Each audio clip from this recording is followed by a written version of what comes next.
Good evening, everyone present over here, and good evening, sir. First of all, I'd like to thank Mr. Ashwini Nair for taking out his time from his very busy schedule. I would like to invite Dr. Singh to welcome Mr. Nair. I've already, sir, thank you so much. We welcome you on behalf of IHM PUSA. We welcome you for the virtual session of the induction for our master's program students. We have both here the final year students and the MSc previous students. We would like you to give them the insight of your experiences. And as Pansa said, you have been your best in these fields. So we would like to hear from you, sir. Thank you so much, sir. The floor is all yours. Thank you. Thank you, Dr. Singh. Now, I would like to take a moment to introduce Mr. Nair. Mr. Nair is a passionate hospitality virgin with close to 3 decades of work experience in the industry. Throughout his career, he has worked with some of the finest global hospitality brands across South Asia and Southeast Asia. He is a strong upholder of lifelong learnings and growth. Mr. Ashwini believes in competing against self and improving every day, with a focus on creating best-in-class value for all stakeholders while for stakeholders while setting benchmarks that compare the highest global standards.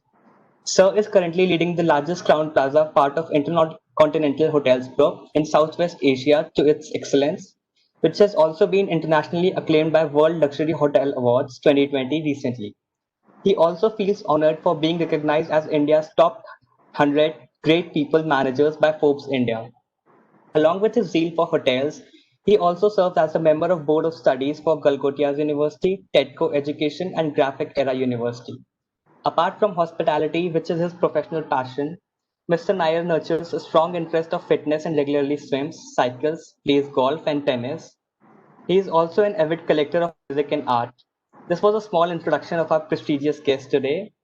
Now, before starting this session, I would like to request all the students to put their mics on mute and turn on their cameras if possible. Thank you, sir. The stage is all yours. Thank you, Dr. Singh. Of course, Kamal, you're always too kind with your words, so I'm not going to reiterate on that too much. But Dr. Singh, thank you so much, and Prakar, thank you for that lovely introduction. I would just like to welcome all of you students. And I hope that I can add some value to whatever career aspirations that you would be having as hoteliers, future hoteliers, and some of you would probably be seated in the positions of the seats of the previous speakers, whether it may be Dr. Singh's seat or maybe Kamal's seat in the future or my seat in the future. And that really is the point of this interaction and this discussion, that we'd like you to come here and take over these positions sooner than later. With that, I'm just going to add on a little bit more about myself and my own introduction and my journey, of the past 3 decades. When I started as a hotelier, my first assignment was in food and beverage. I very proudly say that I started with clearance on the tables, and very soon I decided that this is not what I wanted to do. I felt that I was capable of much more, and as my nature is, Mr. Pant already said that I'm a little outspoken. I walked right into the HR director's office, and I said, "Listen, we have to talk." And he said, "Okay, tell me." He said, "I'm sorry, I didn't sign up for this. I need to do more." So he was very, very empathetic about it, and he said, "Yes, absolutely, you need to do a lot more. You are more deserving." So he decided to have a chat with the chef and have a chat with the F&B director. And from the next day, I was given a whole sack of potatoes and onions. And for the next 2 weeks, I was peeling those to their final outcome in the kitchen. So that was a wonderful learning experience. And I'm very happy that I had that. But from there onwards, I moved on to the front office. I took some experience of about 2 years handling front office operations. And then perchance came the opportunity to join sales and marketing. And that's what Mr. Pant also mentioned, that I've been very, very involved with sales and marketing. So 18 years of my career, I spent in the sales and marketing department, moving out, and a lot of you, I would really urge you to look at careers beyond operations as well. Suits you more than the operational aspects of a hotelier's journey. And I can assure you there is growth. There used to be in our time said that general managers were only born from the front office or later from F&B. That no longer holds true. General managers come from diverse fields. They could be from HR, finance, or sales and marketing. In fact, one of my previous bosses, the managing director for Starwood for Asia Pacific, was a baker. He started off his journey as from the bakery, and actually he started his journey from stewarding and then to bakery, and from bakery to becoming managing director for Starwood for Asia Pacific before the company was sold off. So having said that, that's what my journey then, took me to different countries, different cities. And one thing I always kept on my resume was that I am mobile and I am willing to take on challenges wherever, in whichever part of the world that may be. So thus, I've had the opportunity and the fortune to work in 4 different countries. I worked in Asia and Southeast Asia as well. From my last assignment, heading a small hotel company with very tall aspirations. You may have heard of it in Bangkok, called the Lebua Hotels. I was actually then managing 2 Michelin star restaurants.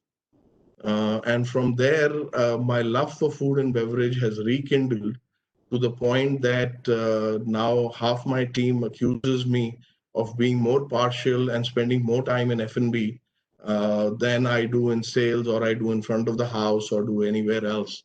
And I'm always coming up with things that we should do in the food and beverage aspect. But I guess that's what human nature is. It's always akin to change. Now, interestingly, in this journey, when I started I remember my initial few days in sales and marketing. This was in 1993, if I'm not mistaken. India had hosted the Pata Travel Mart. I'm sure a lot of you have heard of Pata as an organization. If anybody hasn't, I'd urge you to look it up. So Pata had decided to host the Travel Mart in India for the first time. And we were all there. And guess what happens? The morning headlines, which were supposed to say International Travel Mart in New Delhi, Pata, 12,000 delegates, international travel delegates in the country. The news said, on the contrary, the news said plague hits Gujarat. And that was the only thing that was in the papers for the rest of the 2 weeks or for that entire month. I'm sure a lot of you may not even have been born or were just young toddlers at that point of time. But that's what our industry keeps going through. Whenever we have an upturn, we have an upcycle, Unfortunately, something or the other, our neighbor decides to send a few missiles our way, or we decide to hit back. Um, some foreign country decides to park their boats in another part of the world, and everybody gets tensed about it. 9/11 happened, which completely changed the way we knew hospitality. Especially, I would say that after 9/11, the S of sales and marketing, S became security. So if you were not secure as a hotel, you can forget about getting customers. So I'm sure the first time that you would have ever walked into a hotel, you would have experienced being frisked totally like an airport, going through metal detectors and your baggage being scanned and all of that. Believe you me, there were times unimaginable to a lot of you where none of that happened. You just walked into a hotel. That's it. And they would have a small sign saying, no guns, no drugs, no dogs. So that was enough to tell you that you can't bring guns and missiles and bombs inside the hotel. There were no security checks, but all that's changed. Unfortunately, we've now been hit by what we call COVID. And I'm going to stop here for just a minute, and I'm going to ask Prakhar. Prakhar, I tend to, if I start talking, we'd all probably be here till tomorrow evening. Some might still be awake. Most would not. So you need to tell me how much time I have. I'm sorry I didn't ask that question earlier. So we are available till 4:30. Okay, so I have 15, 20 minutes more before I'm going to open questions and try and make this a little more interactive. All right. So really, guys, we suddenly got hit by this pandemic situation. This has happened before in terms of SARS and the other viruses that have hit us. But none of them were ever as dramatic or as exponential in their outcome and the negativity that they have created. And unfortunately for you, the people who have passed out now, last year, and are going to be passing out in the coming year. Unfortunately for you, this has happened at the most crucial part of your journey. And you know why I call it crucial? Because till the time you are in the situation that you are in currently, whether you have taken a student loan or your parents have funded your education, or you are dependent on your parents living with them, or you're living in a hostel, or you're living in a chamri, the point is that you are perpetually on holiday.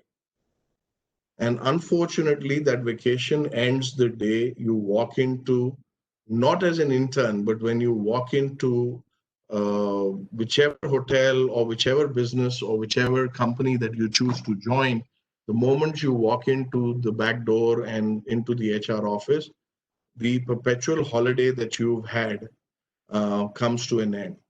Some of you at this point of time, or actually most of you at this point of time, are not going to agree to what I just said, because you worked hard, you studied hard, you slogged your selves to arrive where you are. So it's really not fair to someone to call it a holiday. But believe you me, when you come to this side of the table, you'll actually realize that was that one perpetual holiday that you had for 20 years. And that's really come to an end now, and life has completely taken a U-turn. So that's why I call it a very crucial part of your journey. Now, unfortunately for you guys, that crucial part of the journey has come at a time where the cycle is, on a downturn. And we've never seen, none of your peers, none of your seniors, your parents, their parents, none of us have ever seen a downturn like this. So we are about as unsure and we are as clueless as to what's going to happen as you are. The day I walked out of college, and I walked into my first assignment, that potato peeling place, if you remember, I told you about. So when I walked in there, I was absolutely comfortable because the business cycles were running. I mean, the restaurants were full. Of course, I was being thrashed more and I had to sweat more because that meant more glasses for me to carry and more glasses for me to wipe and clean, or more potatoes to peel. But the fact is, the business was great. And because the business was great, the money was great too. We used to get some, I think I started at 800 rupees. That was my first salary. Um, but apart from that, I used to get a great amount of tips because the restaurants were full. Everybody had a lot of money, right? So we came out of that situation. And if we were ever unsure, if I was unsure of something, I always referred back to Mr. Pant's predecessor at that point of time, or I would refer back to my own father, or I would refer to one of my industry peers or one of my industry seniors, and they had answers for me. They said, Ashwini, don't worry. This is this. Like the HR director, he had the answer for me. He said, yeah, I know you deserve so much more. Go peel potatoes. Stop lifting plates. So he exactly knew what to tell me. But unfortunately, we are in a situation right now in this pandemic that, given all our experiences, whether it be 3 decades or people with more experience than I have, they don't have an answer for you because they themselves are unsure. They've never been into a situation like this ever in their life. So the best thing that they will tell you is that don't worry, this too shall pass. But what does that mean? I mean, what does that mean for me? Literally, this too shall pass. When is this going to pass? When am I going to get a job? When is Intercontinental or Marriott or the Oberoi going to stop firing people or stop giving 50% salaries, or stop rehire and start rehiring people? And that's not just true to the hospitality industry. I mean, that's happening at Microsoft, that's happening at Accenture, that's happening at EY, that's happening at Bata, that's happening across every vertical of the business, right? So it's a very difficult time where no one has any answers, and you are as clueless as the guy you're going to be asking the answers from.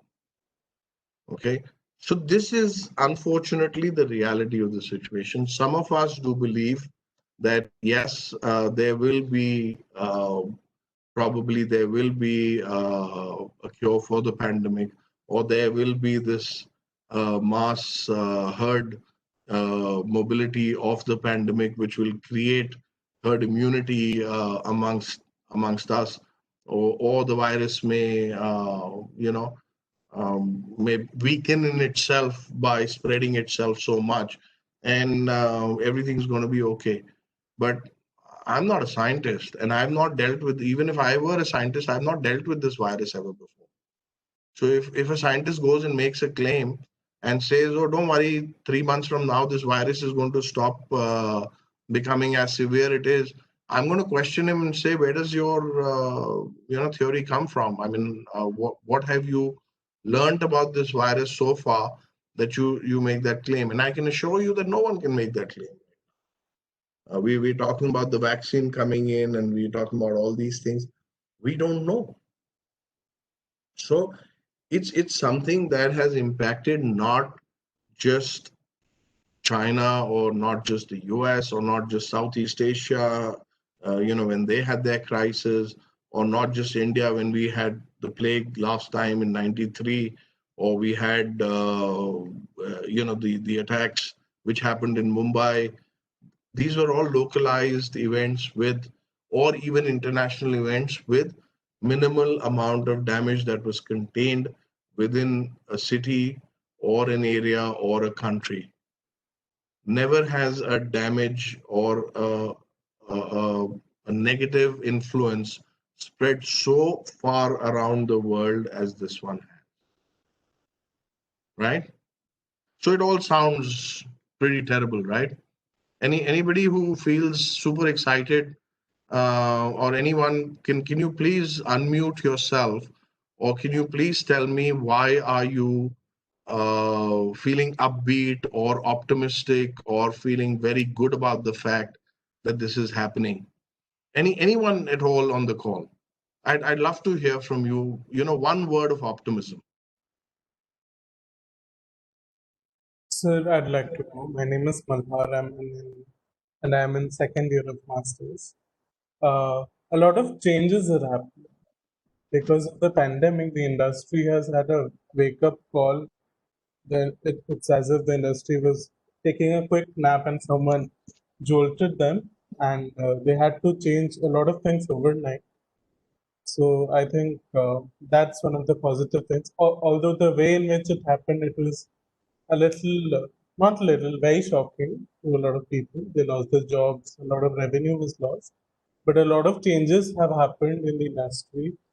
A lot of new technology has been implemented, which wouldn't have happened for the next 5 years had the pandemic not happened. Malar, I love your confidence. I mean, I love your optimism.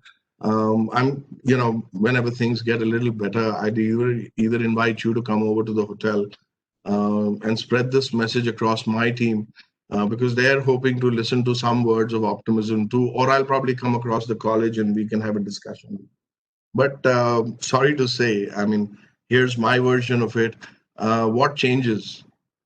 It just made cost of operations more difficult, lesser customers, lesser staff employed. The guys who were hired, you're in the final year or second, you're in the final year of MSc, right? Second year. So the batch that passed out last year, I don't think any one of those guys are on the call. But if you're in touch with any of those guys, they're all sitting at home right now. Irrespective of which organization, hospitality or retail or outside of hotels or outside of whichever career they're in, I can trust me, they're probably sitting at home right now, 90% of them, without a job. So I don't know what you mean by changes that have happened. The only changes that have happened is like when 9/11 happened, I had to invest in armed gunmen in the hotel.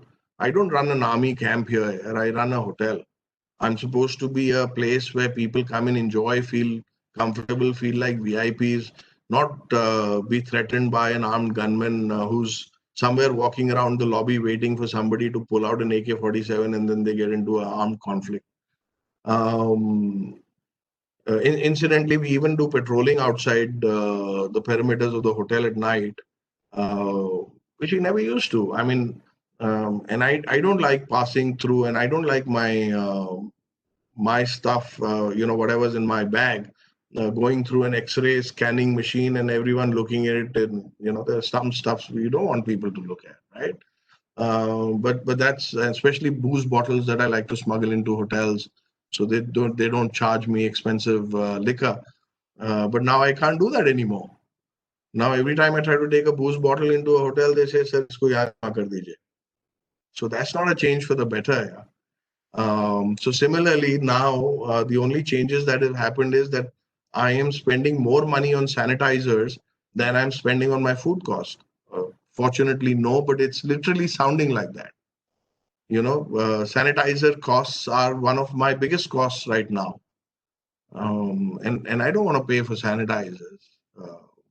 But that's the reality of the situation, And look at the PPE equipment that hospitals and hotels and even retail shops and everybody are using. You go into a shopping mall, they give you gloves to wear, right? Before you can touch their wares, they make you sanitize their hands, they take your temperature. And if it's a not assisted store, they even give you these little plastic gloves that you wear, and then you can look at clothes that you want to pick up or things you want to pick up. Can you imagine the amount of plastic we are generating and putting into the universe?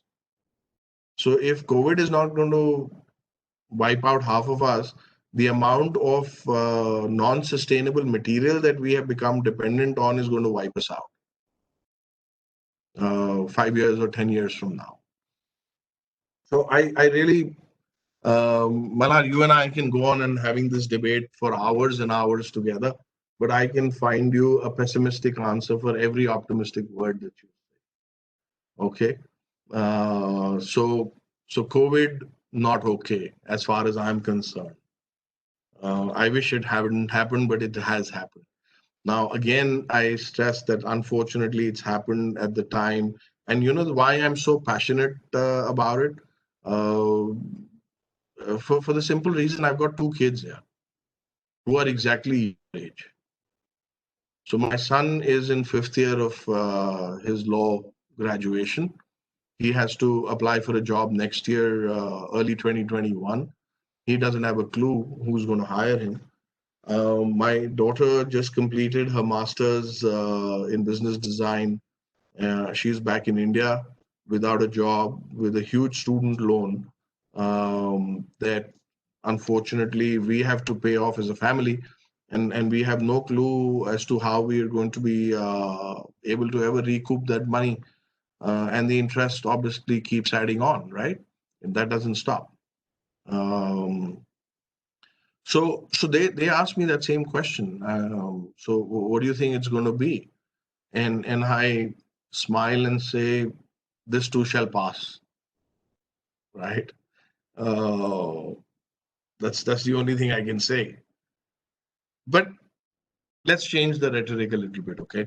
Let's actually give you Malar, the devil its due. So look at it from this perspective, guys. That when I was born, and in fact, it's interesting today because I just ended buying this. Today I bought myself one of those. What is a vinyl, a record player, big black CD, this big, CD that's like 12 inches in size. Yeah. So I have a collection of those, and I have one of the largest collections in the country. Incidentally, it's about over 400 vinyls, and I bought myself a player, and I was listening to it this morning, and we were born with that. And when I showed it to my son, of course he knows what a vinyl is, but he says, but he's never heard one before, because by the time he came out of hostel in school and college, the ones that I used to fix and they used to keep breaking all the time. Unfortunately, it never happened whilst he was with us. So this is the first time he and I were actually listening to it together. And he likes it, but he'll go back to his sophisticated music equipments. Most of them are going to be on this device eventually. Now, I wasn't born with this device in my hand. I had to adapt to it. In fact, the device that I am speaking to you on, a laptop, I wasn't born in that generation. You guys were. So guess when it comes to going online, or we had to adapt and we had to adopt.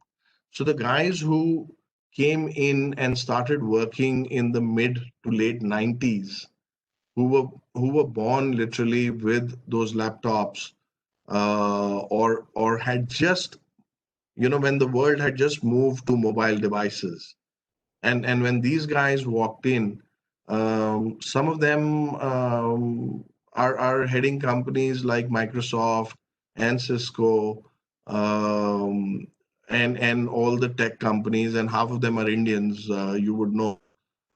These are all 43, 45, 47. If you look at that age bracket, and they all started off in their careers in early to mid 90s. Look it up. I mean, look up their ages and look up when they started their careers, and they're all heading the largest electronic or IT companies globally, not just in India. You guys were born in the pandemic. You are, when I say born, means it's your rebirth. Remember, holiday is over. Now you're coming into to the work scenario. So you guys were born in the pandemic. Because tomorrow, 2021 or 2020, hopefully things get better and you start getting employed. Yeah, the tough part is that you're going to be competing against your previous batch and you're going to be competing against the next batch that's going to pass out, and you would be competing amongst yourselves. So it's going to be tougher. But the fact is that you guys were born during the pandemic. So guess what, guys? Who's the one who is pandemic ready or COVID ready vis-a-vis the other guy who has to adapt and adopt to this situation again? That's you. Not the generation that's going to come after you, not the generation that was before you. It's you guys who can still find that, and that's why, Malhar, I love what you said, because this is exactly what happens. Because for you guys, you are born into that change. And that, my friend, is going to be the biggest strength for you going forward. So don't count anas and chavanis and, paisa. Count notes. When I say that, it means think in the long term. Your career is not 3 months from today. Your career journey is not 6 months from tomorrow. Your career journey is not 1 year from now. Your career journey is 30, 35 years, starting today or tomorrow, whether it's 2021 or it's 2020. It's your career journey is for the next 3 decades at least, or more. Sorry. So think of it in those terms. And what that means is that you, as being COVID and pandemic and change ready, are going to be the leaders of the future in the shortest possible time. So when I made that statement at the beginning of my session, that we want to see you on this side of the table in the shortest possible time frame, I wasn't making an empty threat to myself. You guys are a threat to me today, because you guys are going to come in and you're going to take over, and you're going to, like coronavirus, you are going to supersede your previous generations for the simple reason because you were born or entered the industry at the right time, at this point of time. And I have been insisting upon this fact. I've been saying it in forum after forum to people, whether they want to come into hospitality or they want to get into management education. This is something that I very, very strongly and sincerely believe in. And I would like to challenge anyone to come and tell me why this is a flawed theory. Because it's a theory that's been proven over time, and it's a theory that is going to be time proof per se. When you are made to adapt or adopt to a certain situation, there are certain apprehensions and there are always certain amount of resistances that come in within change. That means you are not putting in 100% belief and passion into what you're getting into, right? However, when you are born into something that is already there and you are the front runners of that, it means that it has your 100% commitment, because that's a given that you take as a universal truth.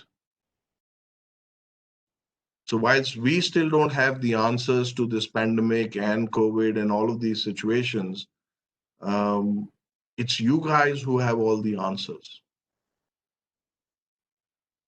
Because you are going to lead that change and you are going to lead the industry into the future, because you are pandemic and COVID ready. So never forget that. The strength that you have born and 15 or 17 years from now, when you would probably take over my IHG or Marriott or one of these as the Southwest Asia head, remember who told you that. Okay. So with this, I think I have pushed myself 5 minutes longer than I intended to on what I wanted to say, and I want this to be a little more interactive moving ahead for the next 10-15 minutes. Let me answer any questions that you may have about what I've just said. If you still have apprehensions about your being the people who are going to take the business into the future, let me clarify what I mean by that, and let me answer any questions that you may have. So over to you. Well, thank you. Well, thank you so much, sir, for the enlightening session and your experiences. Now the portal is open for the students to ask questions. If anyone is having any queries, they may put it forward in the chat box, and we'll take it one by one. The first question is from my own end. That is, being a marketing student, I would like to know how difficult it is as a marketing personnel for you to make the people realize the importance of holidaying in this time as well, because most of the people are traveling just because of the corporate purposes. They are usually traveling for the business purpose, and we do not get that much of revenues from the business clients as much as we do get the mass business is from that, but the leisure business is also very important for the total revenue for the bottom line. So how do, as a marketing personnel, how important is it for you for the hotels to promote that sector as well, to consider that sector, to make them realize that the hotels are safe for them as well to come?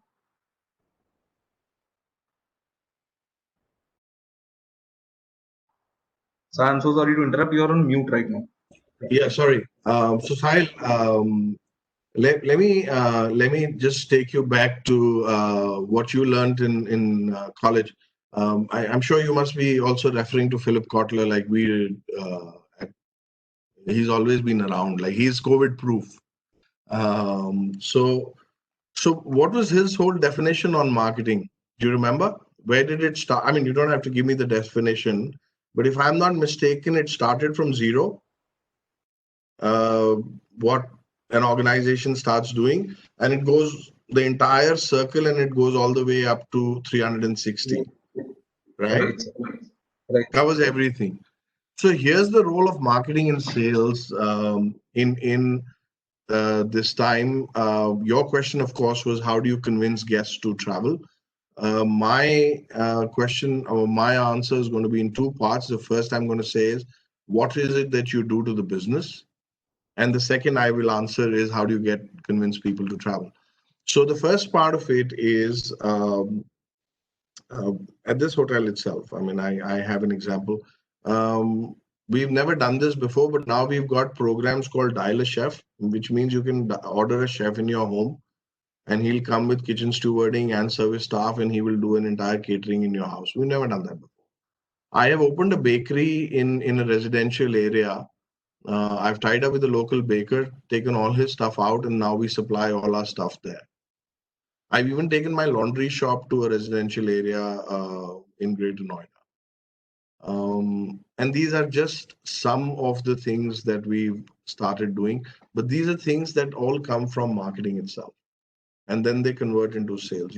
Marketing thinks of a product, strategizes it, and puts it onto the sales table, and then operations takes over, and marketing ensures that it is promoted across, and payment gets made, and that completes the whole 360-degree cycle, right?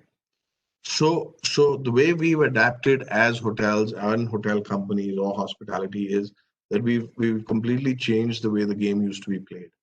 We've started doing things that we've never done before, and making money out of it, because eventually it all revolves around that little green note. And believe you me, it does. The second part of your question, of course, is obviously how do you drive more people to come into your hotels? So now there's this new word which started a couple of years ago called staycation. I don't know if you know what a staycation is. A staycation is a vacation that you take within a drivable distance, preferably 60 to 100 kilometers within the city limits of where you stay. That's a staycation. Every hotel company today is focusing on staycations. Then they say staycations, and they're working. Believe you me, they're working. Now we even do daycations. That you come in and you check in for a few hours and then you go. And you'll find hotels advertising daycations. By the time you get really bored of vacations, now we have workcations also. Workcations are when you are sick and tired of working out of home and you're getting really frustrated and you want to get out and you want to work in a safe environment and you feel working at home may not be the right thing for you to do. So you move into another city and you obviously don't want to go to the office. So you take an office in a hotel and you have a workcation. Or you're getting too bored, so 2 days of the week or 3 days of the week you move into a hotel and you take a workcation. Spas have opened, so now we are doing sparties. So don't ask me what a sparty is, because we just made that up a few days ago. A sparty is a party in a spa. Okay, it's limited to a few people, where they all have access to spa treatments, and they come together. Chef doles out some very healthy, quinoa kind of foods, and people feel they've been rejuvenated, and they get a little bit of yoga and breathing and mindfulness and so on and so forth, and they've had a sparty. Ever heard of these terms before? I mean, honestly, I hadn't. Half of them we made it up. People like me who've just made it up. So this is how marketing drives people. I hope that answers your question. Yes, sir. Adaptability is the biggest key. Adapt Moving on. and adopt. Right. Those are the two keys. Right, sir. Moving on to the next question from one of our new inductee, Mr. Jayaprakash Rai. He would like to know your views upon the biggest concern right now of the hospitality workforce, which is job security, sir. It doesn't exist, unfortunately. So even the labor laws now is, kind of adapted and adopted itself to our situation as businesses. And who's the business? I mean, the business is not somebody else. The business is not the building or the land area which we cover or the furniture inside. The business is you and me. We are the business, right? And the guests that we bring in, that's the business. So the business is a combination of all of these.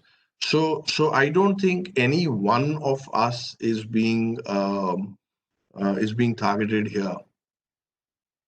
The investor is unable to pay his further investors back, which could be banks or which could be lending institutions, or the money that he's put in, he's not able to take money out of there.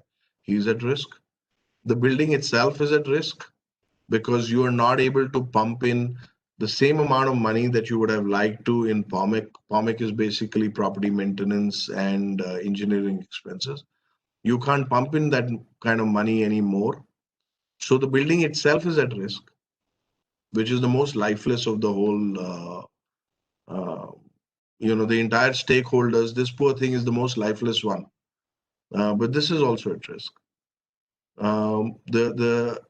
The people who sit on the other side of the table and decide whether you will get this job or not based on your competencies and your attitude and so on and so forth. In my case, it's primarily attitude. Those guys are at risk because guess who's got the fattest paycheck? So if you remove one, you can save 20.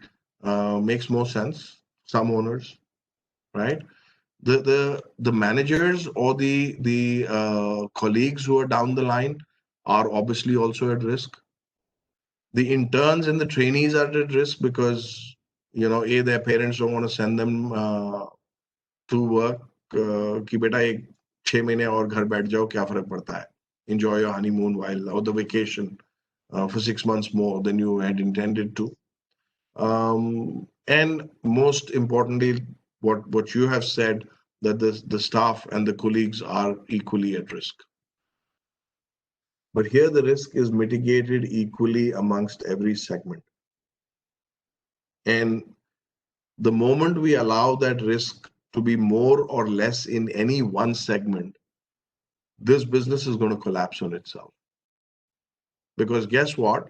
Every table has 4 legs, and one short basically means the table is going to topple over. So when you ask me that question about job security, it's not a complete question because you're only asking me about one leg of the table.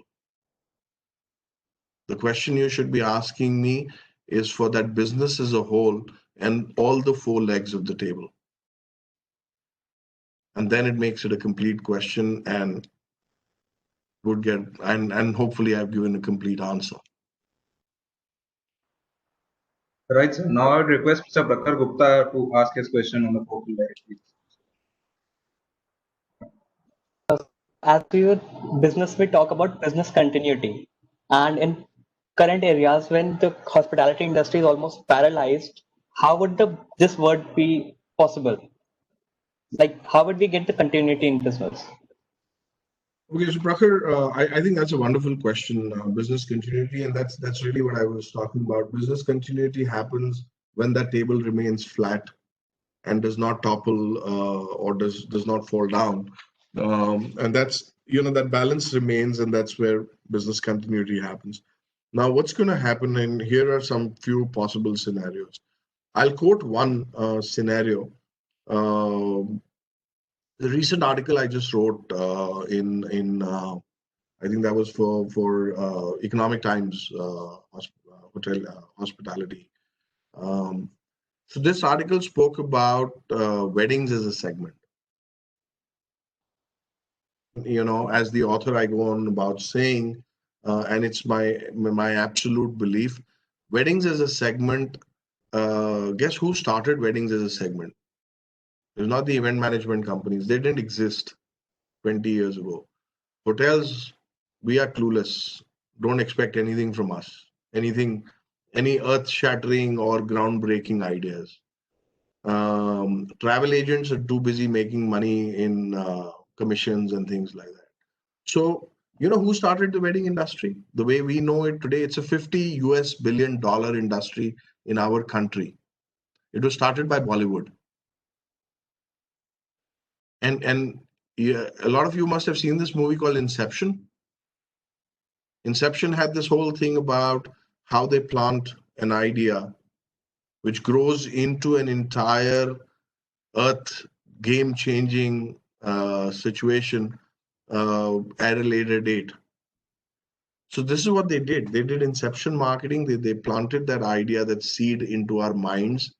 When DDLJ, that movie happened. I don't know if any of you have seen it, or the other movie which had Anjali and all of that. So all of these movies had Shah Rukh Khan, playing this guitar, and Kajol getting all starry-eyed, and then they're having these big weddings. The whole family moves into some destination, or they have 5-day weddings. They had some recent movies like that also. So Bollywood planted this idea. So everybody in the 90s onwards, mid-90s onwards, wanted to have 5-day weddings, bigger than the bigger wedding, go to Bali and have a wedding.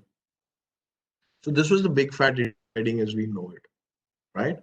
Now, suddenly you can't have more than 50 people.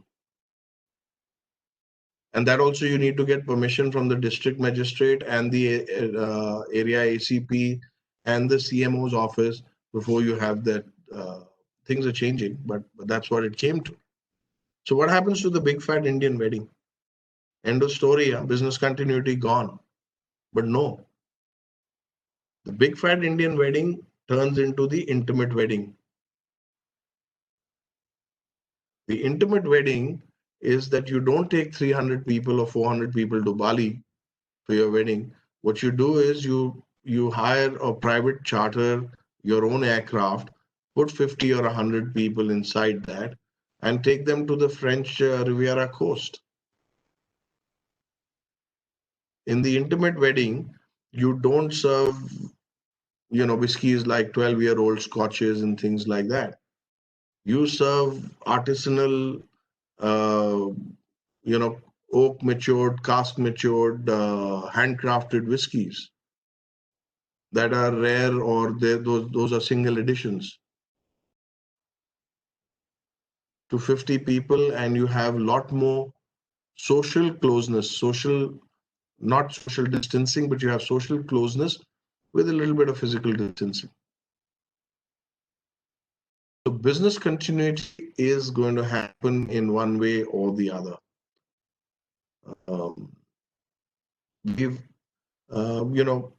This too shall pass, or this too shall not pass.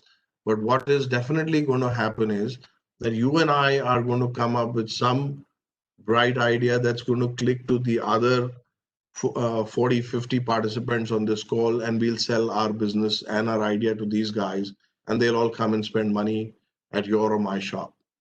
That's the whole idea. So business continuity definitely is going to happen in one form or the other.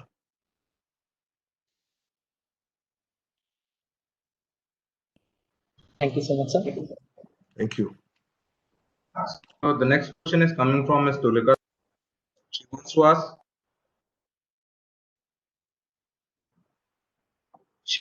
ask, what is the best digital platform on which a hotel can invest on to get more customer attention and increase footfall? Okay, so I think the best digital platform I've always maintained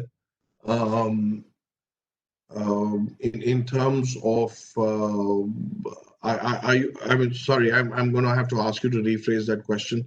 Are you referring to digital platforms in terms of customer acquisition, or are you referring to digital platforms in terms of client retention and operational handling of the business?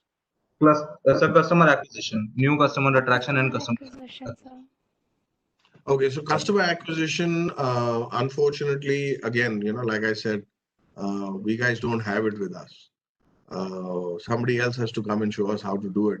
So in this time, like the other one was Bollywood, in this case, it was the OTAs.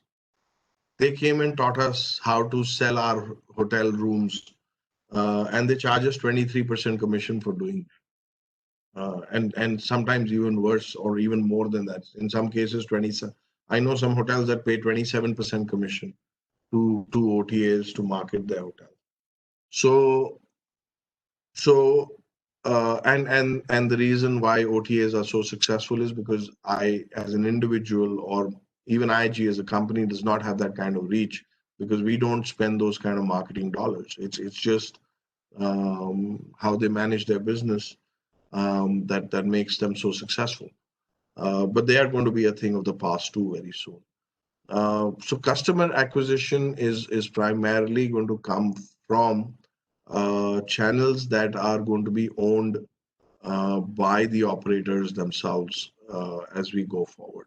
And that is going to be the big game changer in terms of digitalization.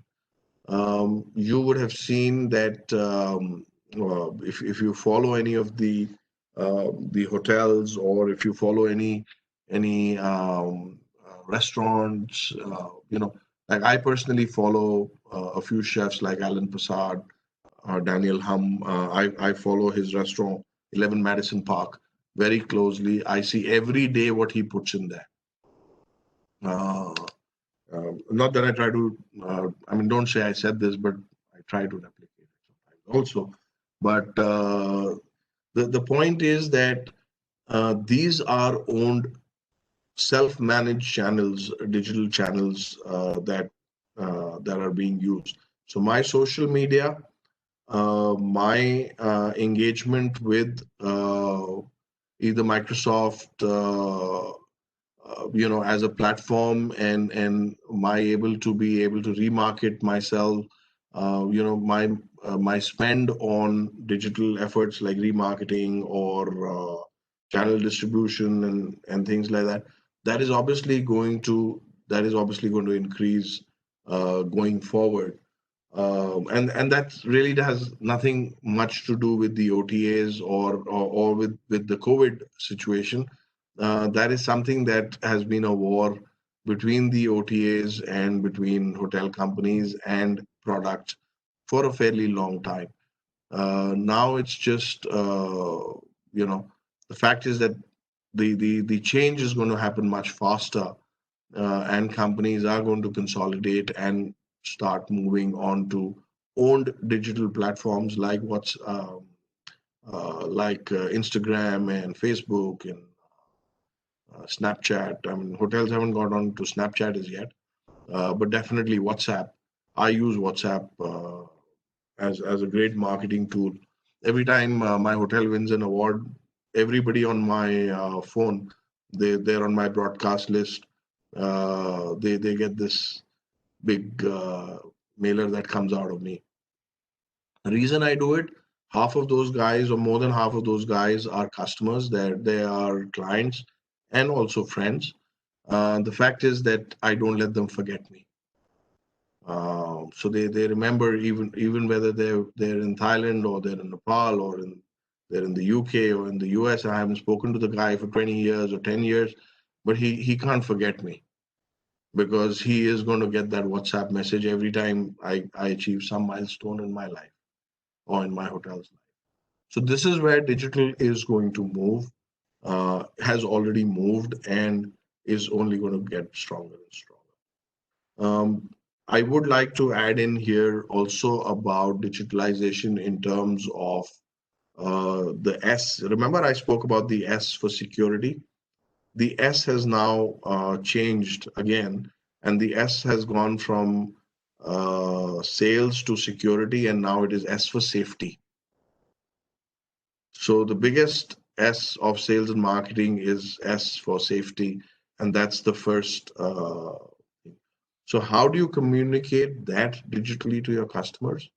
And how does that happen in real time? Is that I have contactless menus.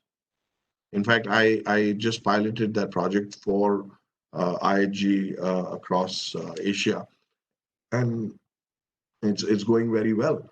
All our IRD orders now come via contactless menus. So the guest has a QR code, he logs in, he gets the menu. He actually places the order via his phone directly to my IRD. The check prints out. The QOT prints out. The chef prepare one at the chef's end and one at the IRD order taker's end. He prepares the QOT. When the order is served, the order taker presses one button and the check gets settled into the guest's folio. Absolutely seamless and contactless. And now that is going to help me acquire more customers, because that S for safety is going to be predominant. I hope I've answered that question for you. Right, sir. Sir, So our very last well. Thank you question. so much. So our last question is coming from Dr. Singh. We would like to know your advice for the students who have just finished with their graduation and their post-graduation in 2020, and what would be the right plan of action for the batch who is graduating now in 2021? Okay, so I think my message is very clear. First, get that confidence upon yourselves that you are the guys that are going to make it happen for the future. There is no doubt about it. So be very clear about that in your minds, and move ahead with that confidence. You don't have to walk into an interview or walk into a hotelier's office, into a general manager or an HR director's cabin, feeling that there is something that is wrong with you or with the times or anything of it all. Because if anyone does not realize that you guys are the ones that are the most adept in taking the future forward, that person unfortunately is going to lose out in business continuity, Prakhar, and that is the person who's going to unfortunately topple his own table. Okay, that's the first thing. The second thing is that you have to understand that there is a little amount of patience that's required, because things are not just wrong for one set of people, which are the people who are going to get employed. It's unfortunately wrong for every stakeholder in the business, and each stakeholder has to come up equally at the same time. Because if we try to mend one part of the table, uh, too much or at once, and we ignore the other three, guess what the result is going to be? So everyone has to come back at the same time. And that's going to be very, very important. And so you are a part of that process. You are that leg without which this table is not going to stand. So be absolutely sure of that. Ashwini Nair today as general manager may sit in his office and create strategies for things like that. But I can assure you for one thing, I'm not going back to the chef and peeling potatoes.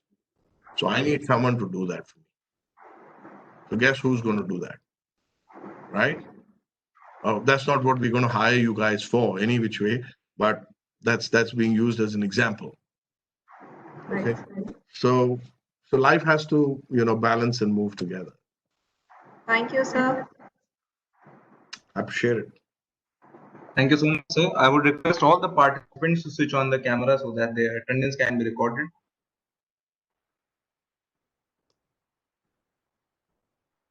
Thank you so much. I would like to request Mr. Pant to give a vote of thanks to Mr. Ashwini Nair.